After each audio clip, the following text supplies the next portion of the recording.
Hey everybody, welcome back to another edition of What CD is Rob listening to now. And this time I continue on with my Iron Maiden studio album Marathon. And for their third album, Iron Maiden sort of waved goodbye to vocalist Paul Di'Anno and said hello to one of the greatest singers in rock history, Bruce Dickinson. This would also be their final album with Clive Burr on drums.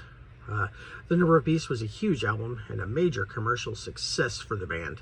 The album spawned some huge singles for the band and remains a fan favorite to this day, even being covered in its entirety by one of my favorite bands of all time, Dream Theater.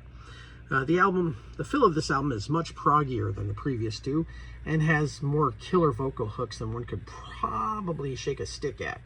I love Bruce Dickinson, one of my favorite singers. The album kicks off with Invaders, a hard-rocking melodic tune with an amazing vocal performance and full band performance. The song started life as a tune called Invasion and is definitely a fast-paced song that could only be elevated by the new singer. I do believe they played this at the end of the previous tour. Though this tune was sort of shunned later by bassist Steve Harris, I think it was one hell of a great opener to the album.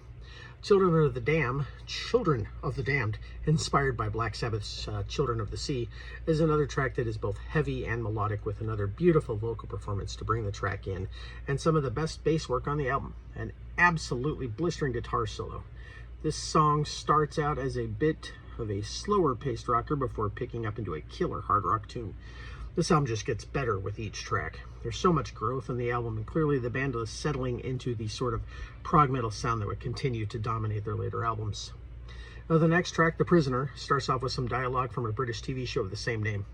The music kicks off with guitars, bass, and a drum performance to show just how great Clive Burr was getting, which makes it all the sadder that this was the last album with him in the band.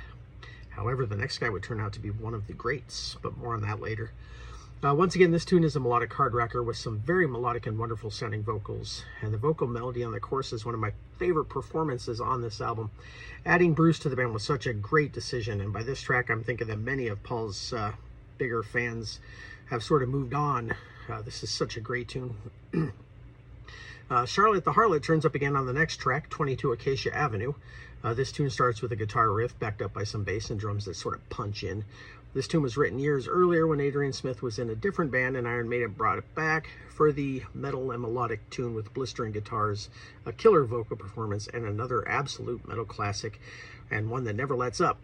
It's also the second longest track on the album. The band would later become known for their sort of longer songs, developing the instrumental ideas contained within, and I, for one, love the longer tunes. I'm a big prog fan.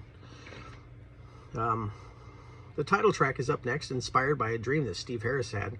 It is not satanic in any way like many people seem to think. And it opens with a spoken passage from the Book of Revelation read by actor Barry Clayton. This may be one of the most instantly recognizable songs in the band's catalog, even without that spoken intro. The guitar and vocal intro to the track is a classic opening. When the full band kick in, fueled by a high-held note from Dickinson, it's clear that the band are taking no prisoners on this album. This song, and indeed the rest of the album, show that the band have left behind the sound of the first two albums and have moved into the next phase. Melodic metal at its very best, and one that they would be known for the rest of their career.